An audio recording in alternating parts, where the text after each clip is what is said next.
म्हटलं झालं काय साहेब? अहो म्हटले तुम्ही डायरेक्ट म्हणताय सरकार चोर आहे. मी म्हटलं नाही, म्हणलं लगी मोबाईल तुम्ही जसं रेकॉर्डिंग करताय तशी तिथे बी होती बघा, म्हटले व्हायरल झाले.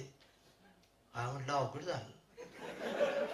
मग त्यांना एवढं म्हटलं की साहेब मी हे म्हटलं खरं आहे, ही सरकार चोर आहे, पण कुठलं सरकार चोर आहे? भारतात सरकार चोर आहे असं तर मी म्हणलेलं नाही. ते रशियाचा असू शकते, अफगाणिस्तानचा असू शकते. ते साहेब बी हुशारतात, ते म्हटलं आम्हाला माहित नाही का कुठलं सरकार चोर आहे.